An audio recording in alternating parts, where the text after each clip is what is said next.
안녕하세요, 교수님. 안녕하세요, 박선생.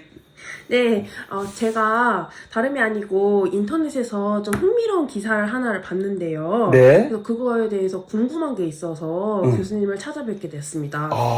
어려운 거 질문하시려는 거예요? 그렇게 어려울 것 같진 않습니다. 오케이. 네, 제가 본 기사는요, 네.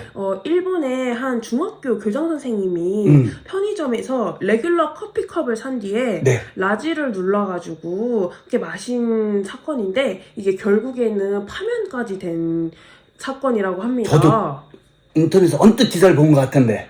네, 우리 네. 학생도 그 기사를 읽었군요. 네, 그래서 여기서 궁금한 점이 있어가지고 네. 이제 교수님께 여쭤보려고 온 거예요. 알겠습니다. 네, 여기서 이 교장 선생님께서 이제 좀 상습으로 하시긴 하셨는데, 이제 금액은 소액이어서 이런 거에 대해서도 죄가 크게 적용이 되는지, 네, 그런 걸 여쭤보고 싶었어요. 저도 기사를 봤었는데 그게 편의점에서 레귤러 사이즈 커피 컵 사서 실은 양은 라지로 했다는 것 같아요. 네. 근데 그게 뭐 한두 번 있었던 것은 아니고 여러 번 있었고, 네. 그래서 한국 돈으로 하면 5,000원도 안 되는 4,000 얼마 정도의 이득을 취했다는 거잖아요. 네. 그래서 실은 많은 사람들이 그 기사를 보고서 그랬을 것 같아요. 이게 무슨 죄가 될까? 잘못한 건 맞지만, 네. 근데 실은, 법적으로 엄격히 따진다면 형법상의 절도죄가 될 수밖에 없어요. 커피도 재산적 가치가 있는 물건이잖아요. 네. 액체로서, 그지? 그때 이제 재물에 해당되거든요.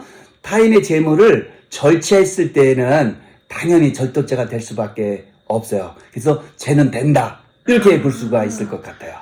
그렇군요. 근데 이제 거기 기사에서 자세히 보면요. 그냥 죄가 된다고 하셨는데, 네. 일본 경찰에서는 불기소 처분을 내렸더라고요. 일본 검찰에서 불기소 처분했겠죠? 네.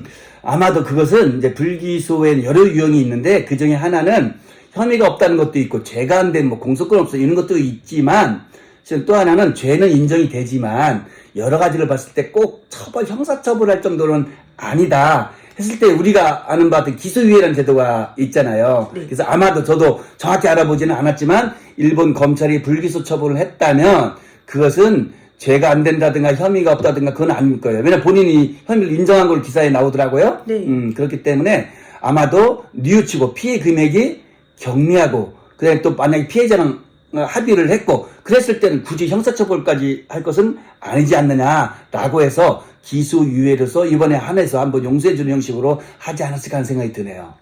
그렇군요. 그러면 네. 제가 더 궁금한 게 한 가지 더 있는데요. 네.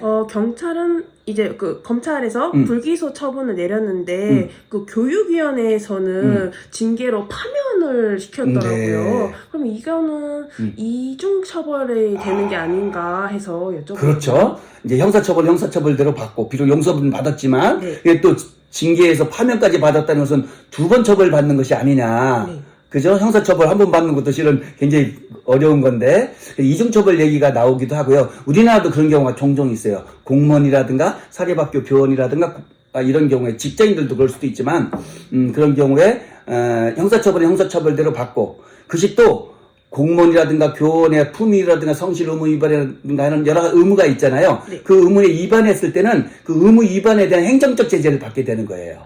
그랬을 때는 징계 책임이 되는 거거든요. 그랬을 때 형사처벌을 전제로 하는 형사책임과 징계를 전제로 하는 징계 책임은 별개의 책임이기 때문에 비록 받는 사람은 동일이지만 별개의 책임이기 때문에 이중은 아니다.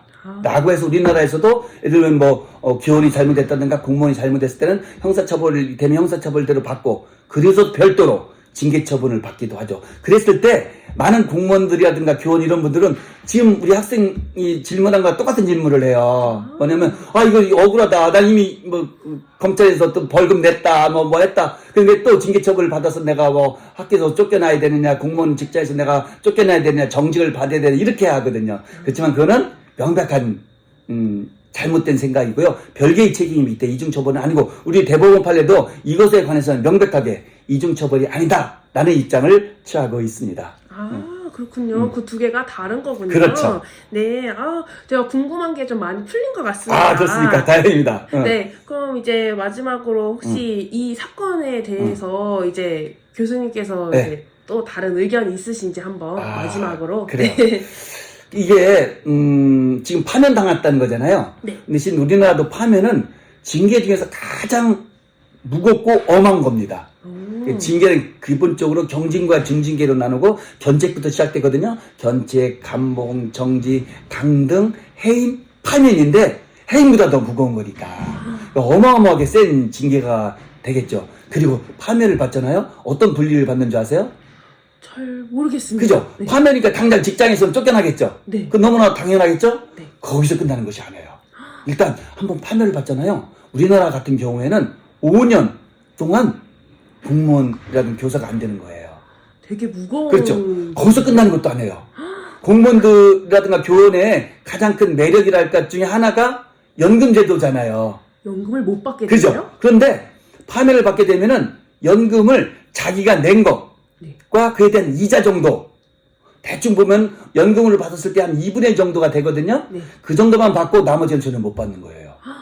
굉장히 억울할 수도 있고 불이익이 더 클 수도 있겠죠. 근데 이 사건에서 교장 선생님이 다행히 형사적으로 불기소청을 받아서 용서를 받았지만 파면이라는 어마어마한 중징계를 받았기 때문에 이분 입장은 굉장히 클 것 같아요. 평생 교사로서 지냈을 텐데 교장 선생님이라 한다면 이분이 이제 연금과 또 아마 일본도 마찬가지일 것 같은데 제가 일본은 정확히는 모르겠지만 우리나라를 비교한다면 어마어마한 불이익이 되는 것이죠.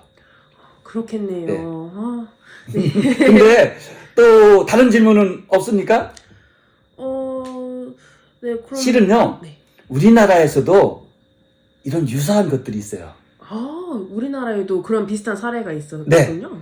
아직 커피까지는 아닌데요. 이제 선생님들 사건이 좀 있었는데요. 뭐냐면 선생님들이 슈퍼마켓 같은 데 있잖아요. 마트. 네. 마트 같은 데서 물건을 살짝 하나 자기 카트에 집어넣어서 이렇게 이제 계산하지 않고 나오는 경우도 있을 수 있는데 그때 이제 아까도 말한 절도죄가 된다고 했잖아요. 절도죄 처벌받고 공무원으로서 또는 교원으로서의 품위 손상이기 때문에 징계를 받게 되거든요. 그때 많은 이제 교원이라든가 공무원들이 이렇게 변수를 해요. 자기가 왜 이제 여성인 경우도 있거든요. 예를 들어 여성인 같은 경우에는 이제 소위 말하는 여성 그 생리현상이 있잖아요. 네. 그것에 의해서 어떤 주기가 오면은 자기도 모르게 훔치고 싶은 마음이 든다. 약간 병적인 것이다. 네. 이런 주장도 많이 해서 용서해달라 뭐 이런 취지 주장을 하거든요. 근데 대부분 형사적으로 그건 받아들여지지는 않아요. 그냥 징계 단계에서도 그런 경우에 이제 많이 받아들여지지는 않고 다만 우리나라 같은 경우에는 그런 경우에 또 이런 경우도 있었어요. 길거리에서 왜 무슨 뭐 지역사랑 화폐 뭐 이런 카드 같은 거 있잖아요. 네. 그거 주워서 뭘 이제 자기가 돌려준다든가 신고하지 않고 자기가 쓰는 경우도 있을 수 있거든요. 그러니까 형법적으로 이제 점유이탈은 횡령죄가 되기도 하고 또 징계적으로는 징계 책임을 묻기도 하는 거예요. 그런 경우도 있었는데 우리나라 제 경험에 우리나라 같은 경우에 그런 경우에는 파면까지는 안 가고 뭐 감봉, 견책, 정직도 많지 않았던 것 같아요. 그래서 우리는 그 정도 이렇게 징계 책임을 받고 있는데 일본에서는 파면을 받았다 해서 저도 깜짝 놀랐는데 저도 그래서 한번 보니까 이 교장 선생님뿐만 아니라 다른 공무원도 한 몇 년 전에 비슷한 사례가 있는데 그 역시도 파면됐다는 얘기도 기사에 뜨더라고요. 그래서 네, 기억한 거. 그죠? 네. 그래서 야 우리나라와 일본 차이가 있는 건가 아니면 우연히 이 사건만 그런 것인지 저도 좀 궁금하더라고요. 네. 어떻습니까? 좀 궁금증이 많이 풀렸나요? 네, 많이 풀렸습니다. 오케이. 정말 감사합니다. 아, 고맙고요. 이렇게 기사든 뭐든 간에 항상 그런 걸 접했을 때 법적으로 생각하고 법적으로 어떻게 될 것인가 궁리하는 것 이것이 바로 실은 리걸 마인드를 향상시킬 수 있는 첩경이에요, 첩경. 그래서 시청자 여러분들도 뉴스 하나, 신문 기사 하나 그냥 겉으로 듣지 마시고 헛듣지 마시고 유심히 보고서 여기서는 법적으로 어떻게 되는 것인지 법적 쟁점은 무엇인지 이랬을 때 판례는 무엇이었는지 법조문은 어떻게 되는 것인지 나라면 어떻게 할 것인지에 대해서 한번 생각하고 궁리하는 그런 기회가 된다면 여러분들의 리걸 마인드는 쑥쑥 자랄 것이고 무엇보다도 법학실려도 쑥쑥 자랄 것이라고 생각합니다. 오늘 고맙습니다. 감사합니다.